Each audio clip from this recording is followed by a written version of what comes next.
Muy bien, queridos hermanos y amigos, vamos a entrar ya en nuestro comentario de este pasaje de las Escrituras en el libro de Hechos de los Apóstoles, capítulo 2 y versículos del 22 prácticamente hasta el 36. Es un discurso que contiene, un pasaje que contiene el discurso del apóstol Pedro, aunque ya vemos que Pedro ha hablado un momento antes para explicar lo que estaba pasando. Estamos hablando del día en que los judíos, el pueblo hebreo, celebraba la fiesta de las semanas, se llamaba la fiesta de las semanas, las 7 semanas después de la Pascua, pero que también en la lengua griega se llamaba Pentecostés. Y esa fiesta, para recordar un poquito, refrescar vuestra memoria, esa era una fiesta de una gran celebración con alegría, porque las cosechas ya comenzaban a entrar y bueno, pues ahí era un recuerdo también en cierta manera, de lo que Dios había hecho desde que habían salido de Egipto y de todo aquel tiempo que habían estado vagando por el desierto, y cómo al final Dios había provisto para ellos una tierra nueva. Y bueno, todas estas cosas se estaban celebrando en realidad en esta fiesta de las semanas y de Pentecostés, por lo tanto.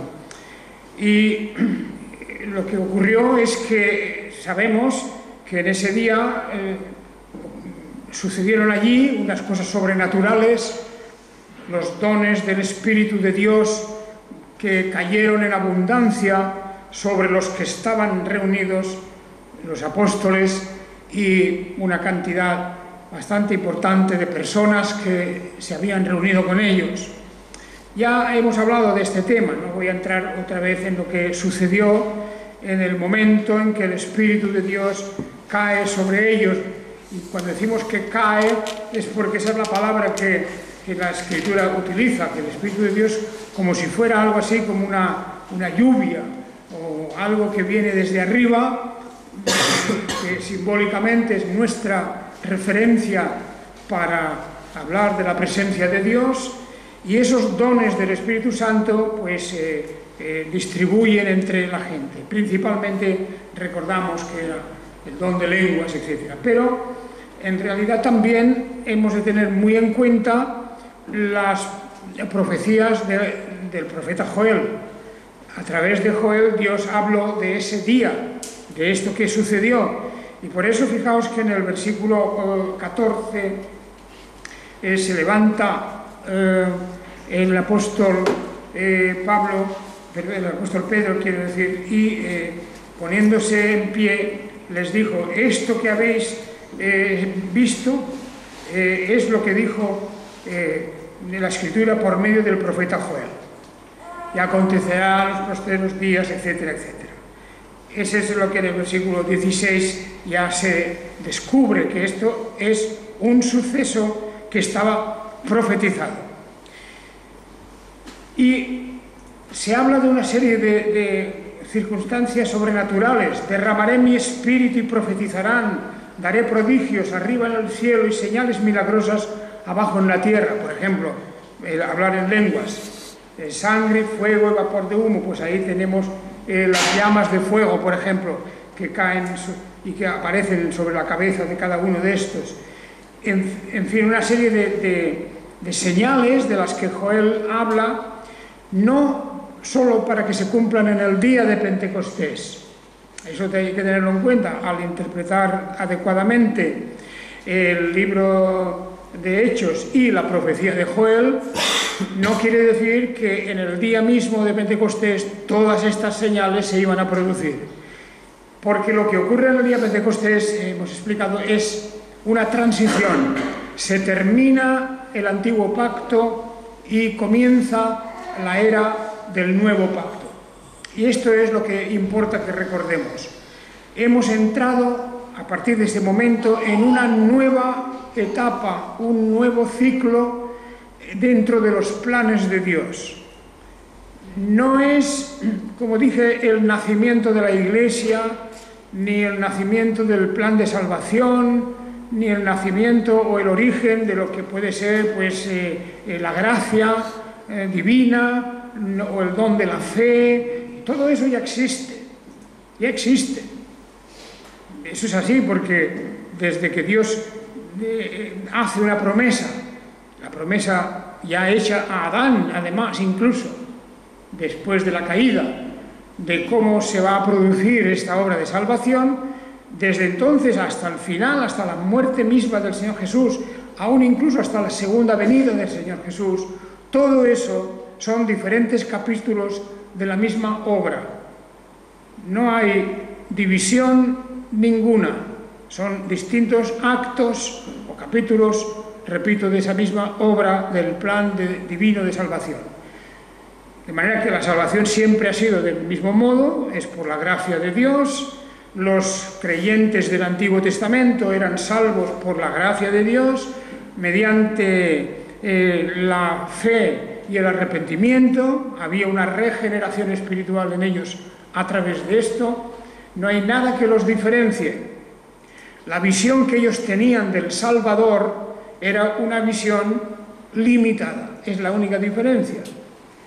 Ellos apelan siempre a Yahvé, el Dios de Israel, la única revelación que tienen, y apelan siempre, por lo tanto, a esa misericordia de Dios. Basta leer los Salmos y otros libros, muchos, para darnos cuenta de que toda la confianza de los creyentes del Antiguo Testamento está puesta en el Señor Dios omnipotente.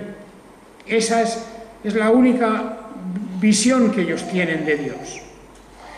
Pero, como dice el apóstol Juan en su prólogo famoso, el Verbo se hizo carne, el Verbo era Dios, Dios se hizo carne y habitó entre nosotros.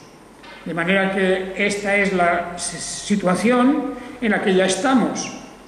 Dios mismo, Yahvé mismo, se manifiesta en forma de carne humana, en forma de persona humana. Y esta es la persona de Jesús. El discurso de Pedro, aquí en este libro de Hechos, por lo tanto, es un discurso totalmente cristocéntrico. Se va a hablar de Jesús, se va a hablar de Él en su faceta de Salvador, de Redentor, de alguien que ha muerto por nuestros pecados y que ha resucitado. Y por lo tanto, claro está, como él se encuentra en ese momento, el apóstol Pedro se encuentra dando un testimonio al pueblo hebreo que no tiene otra idea de Dios más la que ha tomado de las páginas del Antiguo Testamento.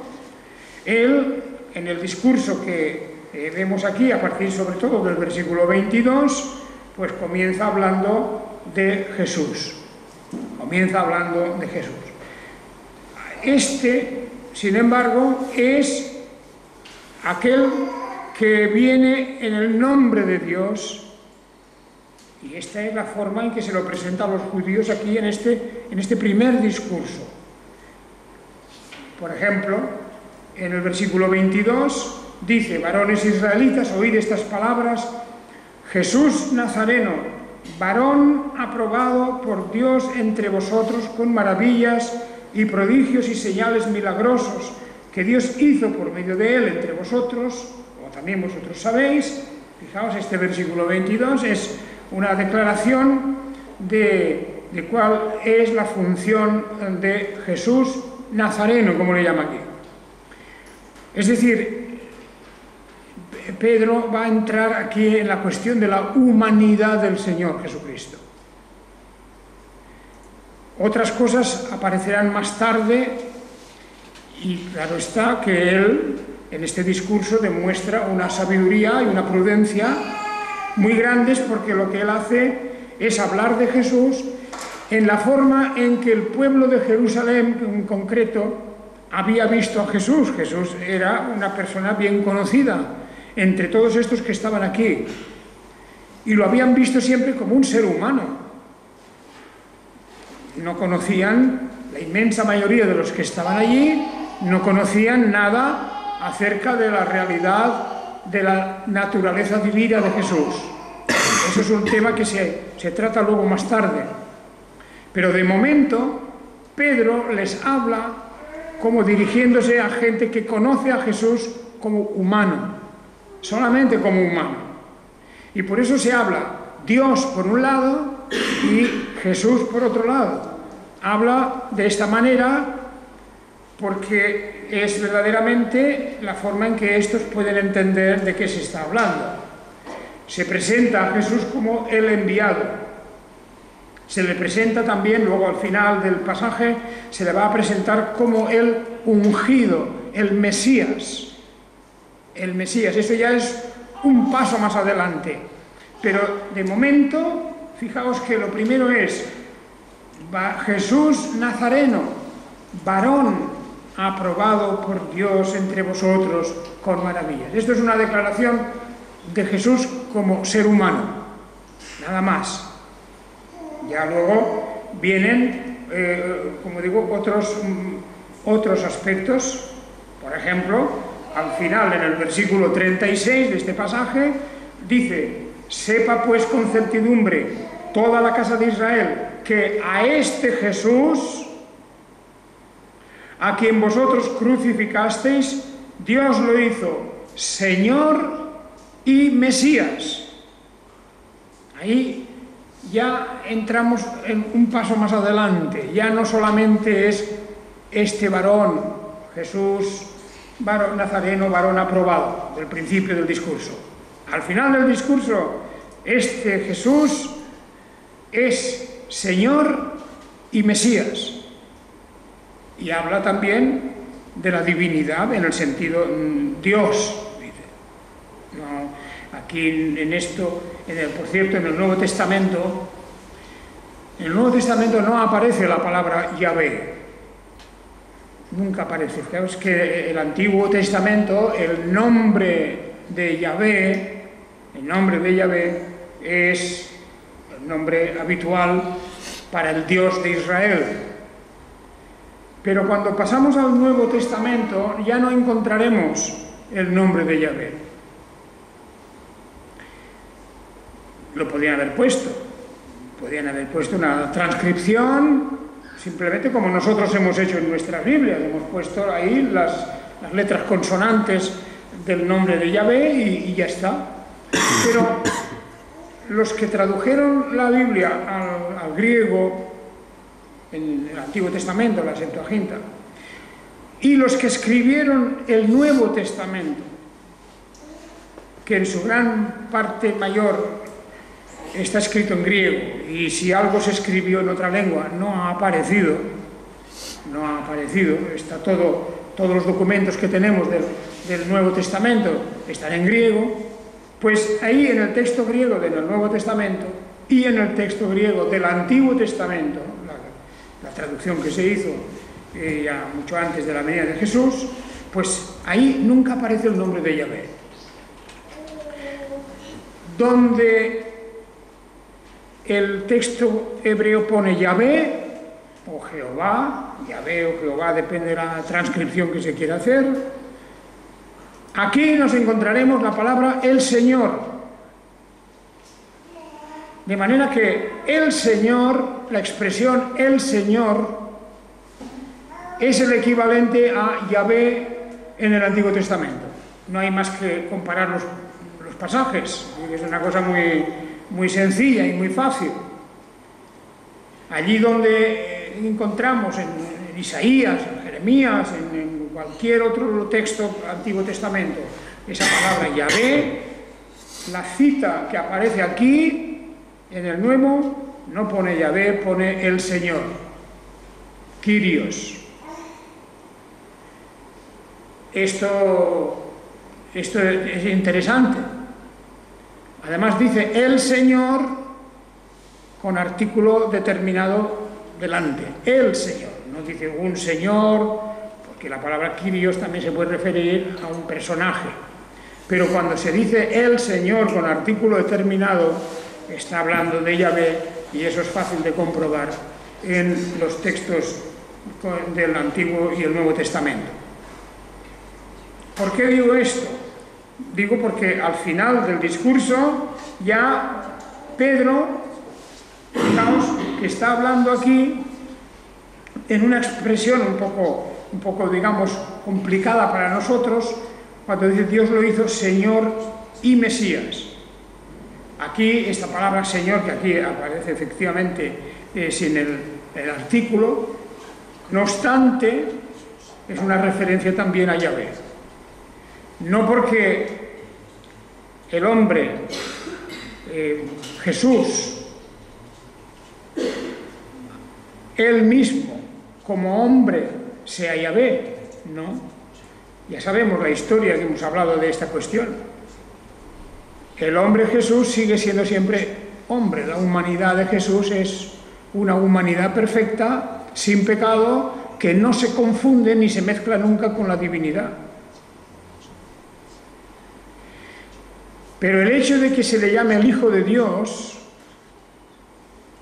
es el indicativo de que aquello que fue engendrado en María no solamente era hombre, porque el Espíritu de Dios estaba en él. De manera que desde el momento en que Jesús nace, el hombre nace, también Dios está en esa naturaleza juntamente con la humana. Esa es la cuestión. Y por eso podemos entender que el apóstol Pedro dice esta expresión, Jesús, a quien vosotros crucificasteis, Dios lo hizo Señor y Mesías. Porque es una referencia al momento de la encarnación, en que Jesús se convierte en hombre, el Logos se convirtió en hombre, se hizo carne. Y esa es la realidad, que aquel ser humano se ha convertido también al mismo tiempo en Dios, porque ambas naturalezas conviven en el mismo ser. Me diréis, es un poco complicado. Bien, la Biblia nos habla en este lenguaje, no nos lo pone aritméticamente, nos lo dice de esta manera. Y luego, a lo largo del Nuevo Testamento, vamos descubriendo que efectivamente este es el mensaje que está transmitiendo aquí el apóstol Pedro a estos israelitas.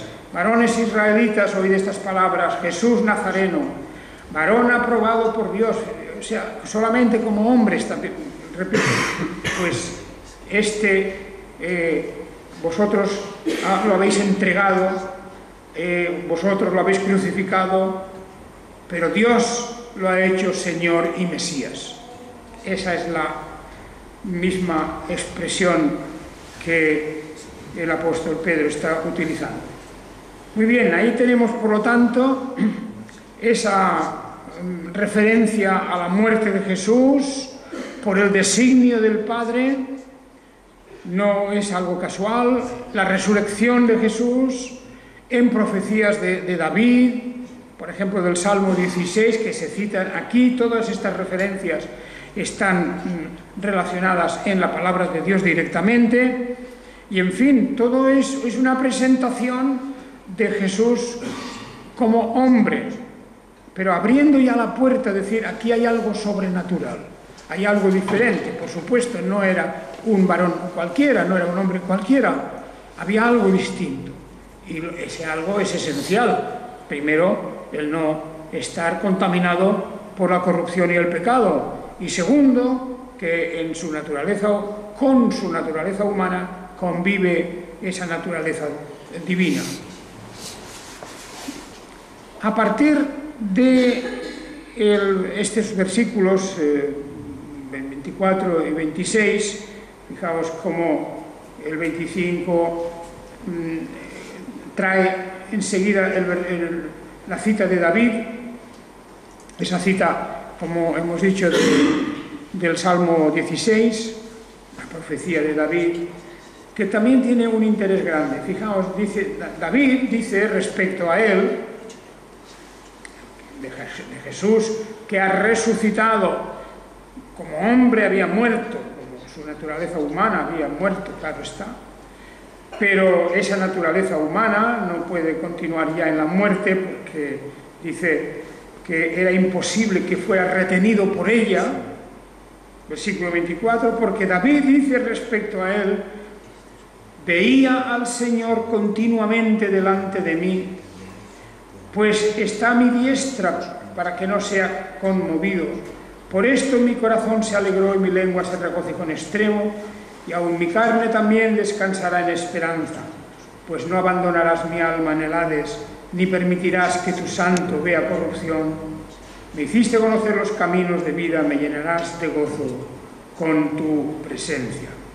Esa referencia al Salmo 16 es, aunque está hablando David, pero David está hablando respecto al Mesías, está hablando respecto a Jesús, que sabe que no quedará su alma en el Hades y no verá corrupción. Es una profecía, una gran profecía de David con respecto al Mesías, que ya se ha cumplido. Bien, pues ahí tenemos esto, pero Pedro continúa hablándonos precisamente de esa relación del antiguo pacto con lo que estaba sucediendo, con lo que está sucediendo. Y la referencia que hace en estos versículos del 25 en adelante, 25 hasta el 28, todo este pasaje que acabo de leer, es una manera de decirnos que no se refiere a Abraham, no se refiere a Moisés, no se refiere al propio David mismo, porque ellos no son los autores de la salvación. Se está refiriéndose al propio Jesús. Es este nuevo pacto que se está ahora abriendo, este nuevo capítulo de la obra de la salvación se está abriendo y tiene como centro absoluto y único la persona de nuestro Señor Jesucristo. Porque solamente Él será llamado Salvador. Solamente Él tendrá esa gloria extraordinaria que le da sus obras, su sabiduría, sus demostraciones de poder. Todo eso se va a concentrar en esa persona de Jesús cuando lo miramos como ser humano, pero naturalmente no solamente como ser humano, sino con toda la grandeza, con todo el poder y toda la sabiduría de la divinidad misma. Es Jesús del que estamos hablando, es el nuevo pacto. En los versículos que siguen luego del versículo 29, del versículo 29 al versículo 32, que os leo yo ahora, hermanos, dice: varones hermanos, se os puede decir con franqueza acerca del patriarca David, que no solo murió, sino que también fue sepultado, y su sepulcro está con nosotros hasta este día. Como una manera sencilla que el apóstol Pedro tiene aquí de explicar el sentido de ese Salmo 16. Dice, no, fijaos, David, al cual llama también profeta, porque él está transmitiendo la palabra de Dios, dice: David no es el centro de ese texto del Salmo 16, no es de David del que nosotros estamos hablando, porque dice, bueno, sabemos que murió, pero es más todavía, es que el sepulcro de David está también aún con nosotros. Por lo tanto, él, como era profeta y sabía que Dios le había jurado sentar en su trono al descendiente de él, le llama aquí el fruto de sus lomos, el descendiente, pues previendo esto, sabiendo que en ese trono eterno iba a estar sentado un descendiente de él mismo, del profeta David o del rey David, entonces pues habla diciendo que el Mesías resucitará, el ungido de Dios. Así que, versículo 32, a este Jesús lo ha resucitado Dios, de lo cual todos nosotros somos testigos. Así que, exaltado a la diestra de Dios y habiendo recibido del Padre la promesa del Espíritu Santo, ha derramado esto que vosotros veis y oís. Lo ha derramado Él, el Señor Jesús mismo. Yo enviaré mi Espíritu, dice a los apóstoles en el Evangelio de San Juan. Yo enviaré, no os dejaré solos, enviaré al Consolador y mi Espíritu. Estaré siempre con vosotros. Y esto es de lo que se trata, de lo que está pasando en este día de Pentecostés. Es como un retorno en espíritu.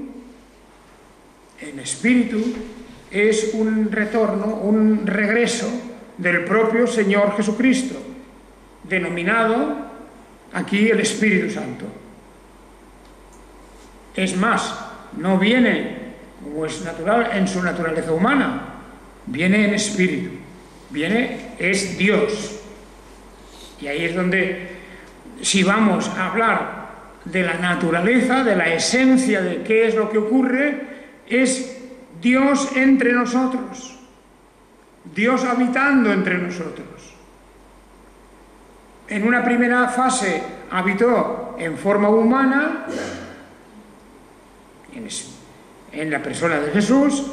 En un segundo momento habita entre nosotros, está entre nosotros en la plenitud de su Espíritu, que aquí ha sido derramado sobre ellos, para que no solamente comprendan las Escrituras, sino que ellos mismos experimenten la presencia de Dios en su vida.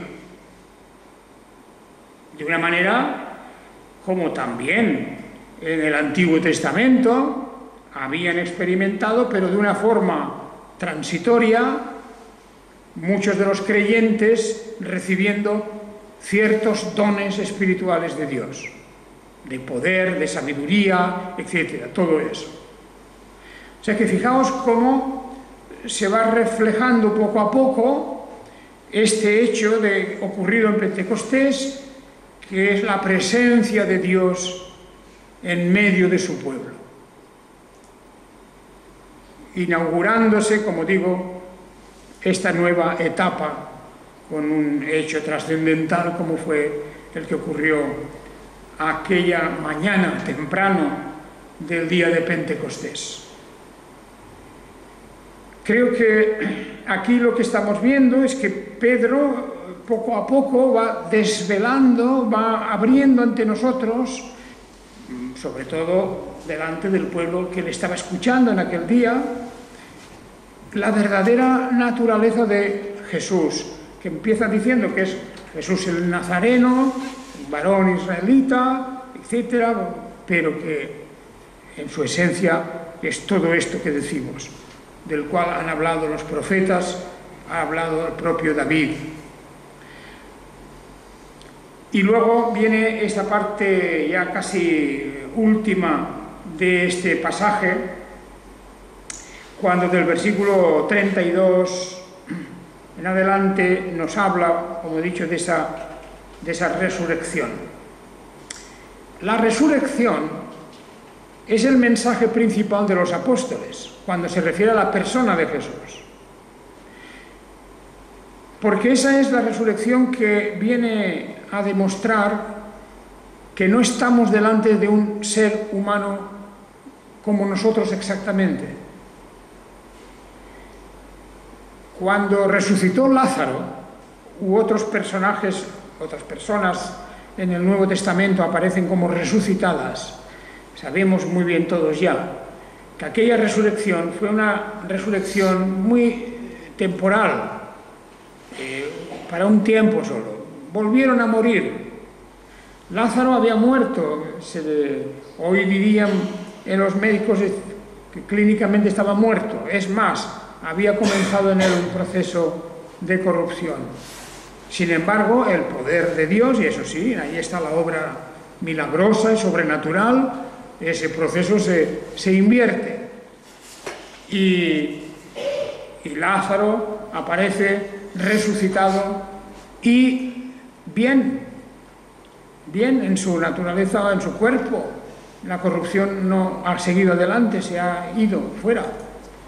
Y esto es una resurrección auténtica. Pero Lázaro volvió luego a morir. No era una resurrección para siempre. Hay otros ejemplos de resurrección en el Nuevo Testamento. Jesús resucitó a varias personas, pero todas ellas vuelven a morir. Porque su primera muerte no es la muerte definitiva, es una muerte real, pero que Dios, en la persona de Jesucristo, vuelve atrás y esa persona, por unos años más, continuará viviendo. Sin embargo, en el caso de Jesús no es así. La muerte de Jesús es una muerte real, por supuesto.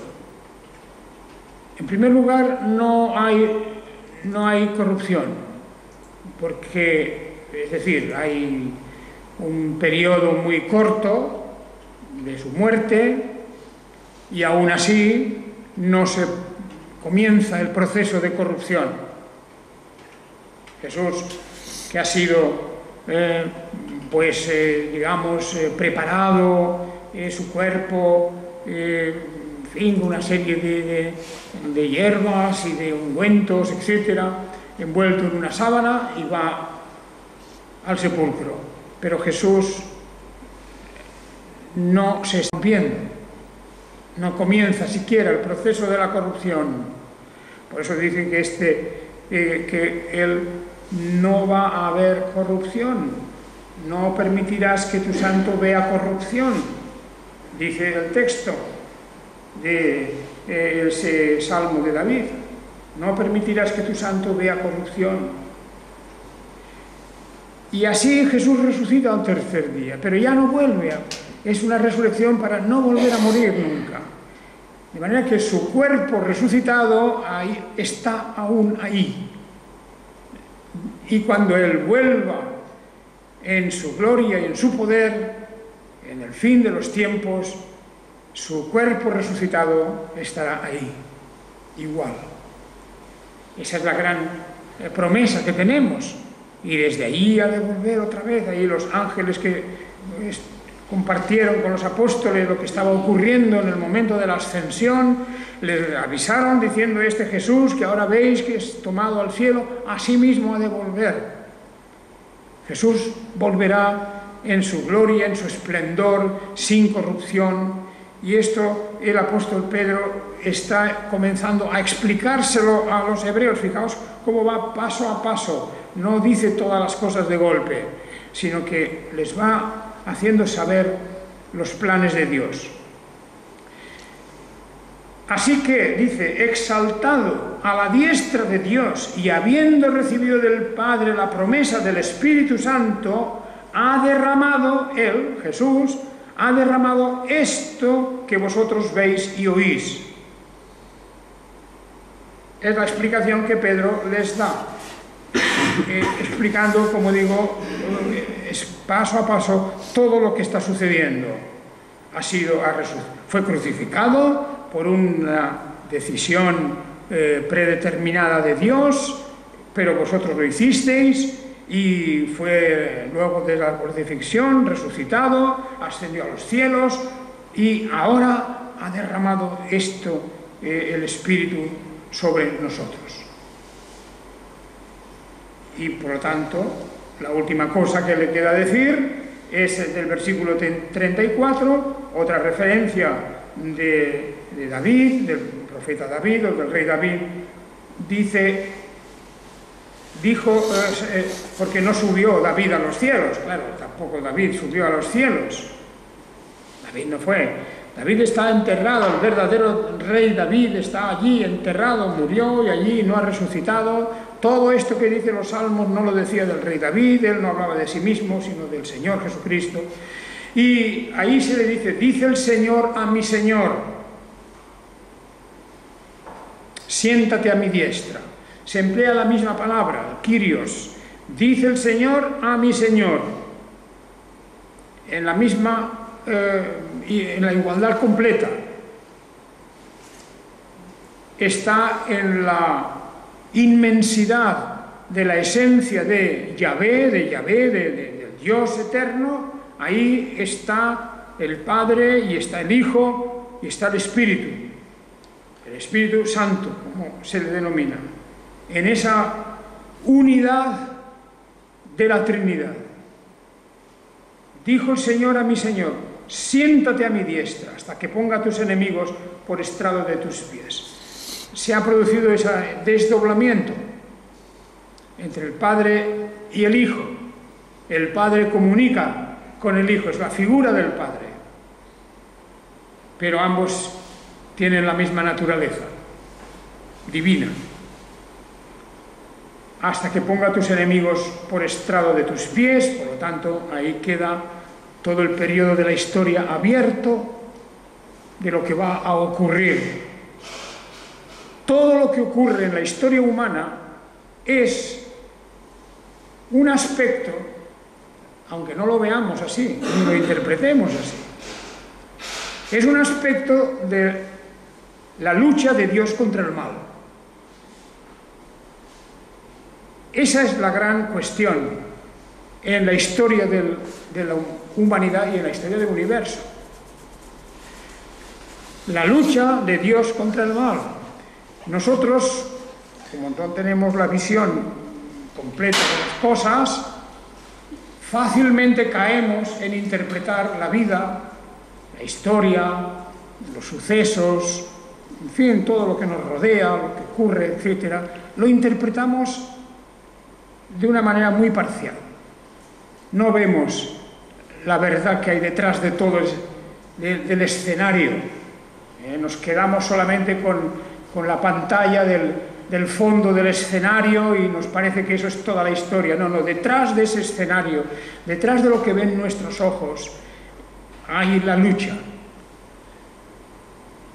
Porque no tenemos lucha contra carne y sangre, dice el apóstol Pablo. No, esa lucha no es la definitiva. Tenemos una lucha, la Iglesia de Dios, es más, el Señor mismo está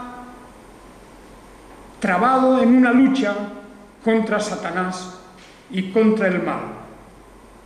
Contra el mal. Y el mal está por ahí, está en todo, esparcido en todo, introducido en todo. Lo que pasa es que nosotros no vemos esas cosas y a veces nos olvidamos de esas palabras del apóstol Pablo tan importantes, que no tenemos lucha contra carne y sangre, sino contra potestades y espíritu y contra las huestes del mal. Esa es la lucha real y auténtica. Por lo tanto, no analicemos nunca la vida y los sucesos con esa óptica pequeña con que a veces pues estamos viendo las cosas de cada día, las que nos ponen los periódicos y las que leemos en los libros de historia, y si leemos de la Revolución Francesa o si leemos de la guerra de no sé dónde, y nos fijamos en causas pequeñas, pensamos que ahí hay otras fuerzas operando. No es contra carne y sangre. La lucha real es la que sostiene Dios mismo contra el imperio satánico. Esa es la verdad. Y bien, queridos hermanos, este discurso de Pedro va a ser un discurso inaugural de la nueva era, de esa nueva etapa, digamos, del nuevo pacto. Pasamos del antiguo pacto al nuevo pacto. Y aquí se irá viendo poco a poco cómo aparece todo eso, cómo se va desarrollando, cómo ciertas cosas van a quedar ya olvidadas para siempre, ceremonias, la misma circuncisión, toda una serie de ritos, los sacrificios en el templo, todo eso va a quedar fuera ya. No es al día siguiente, pero en un periodo de muy pocos años se va apartando todo eso, el pueblo de Dios, la Iglesia de Dios, ha entrado en la nueva era del nuevo pacto. Así pues, hermanos, este discurso de Pedro, que conviene leer atentamente, es un discurso pues para que se confirme, en primer lugar, la realidad de la naturaleza humana de nuestro Señor Jesús, y apuntando también ya a que veamos en él, como las cartas apostólicas dirán, al verdadero Dios que se hizo hombre. Y este discurso nos da la clave de nuestra propia salvación, porque Jesús ha sido nombrado Mesías, el ungido, el que ha de venir a librarnos de nuestros pecados. Y por último, que tenemos la garantía de la salvación. ¿Cuál es la garantía? La garantía es la palabra de Dios en la resurrección. Por eso veremos muchos de los discursos en el libro de los Hechos, en prácticamente todos los discursos de los apóstoles, aparece el tema de la resurrección, como diciendo, es que esta es la prueba. Esta es la prueba. Él ha resucitado. Vive. Y no lo dudéis, ha habido muchos testigos, pero es que además estaba profetizado. Era la profecía. No dejarás que tu santo vea corrupción. Por lo tanto, nosotros en esta mañana, hermanos, nos gozamos como cada domingo, porque el domingo es el día del Señor. ¿En qué sentido? Es el día de la resurrección del Señor, el primer día de la semana. Este es el primer día, no es el último día, como la gente piensa. Este es el primer día de la semana. Empezamos la semana con la resurrección. Y para nosotros es algo glorioso el poder celebrar cada domingo que el Señor ha resucitado. Esa es la esperanza que anima nuestra vida, nos hace ver las cosas de otra manera. Lo que decía el apóstol Pablo a los corintios, si Jesús no ha resucitado, entonces estamos igual que siempre, estamos en nuestros pecados, no hay perdón de pecados, no hay justificación, no hay santificación, no hay nada. Por eso aquellos que negaban ya la resurrección, al principio, en el primer siglo, ya negaban la resurrección, pues el apóstol solamente les puede decir, bueno, pues entonces no hay nada. Somos los más miserables porque estamos confiando en un error o en una mentira. Pero dice, ¿pero qué va? Jesús ha resucitado. Y eso es el mensaje que ahora en Hechos de los Apóstoles se va a transmitir una y otra vez. Continuaremos, si Dios quiere, pues el próximo domingo ya para terminar este capítulo 2 y ver la riqueza que los apóstoles, el apóstol Pedro al principio y luego los demás que se van sumando, ya cada uno en su ministerio, pues nos presentan la riqueza de la enseñanza de la obra de nuestro Señor Jesucristo. Y ahora terminamos nuestro culto, queridos hermanos.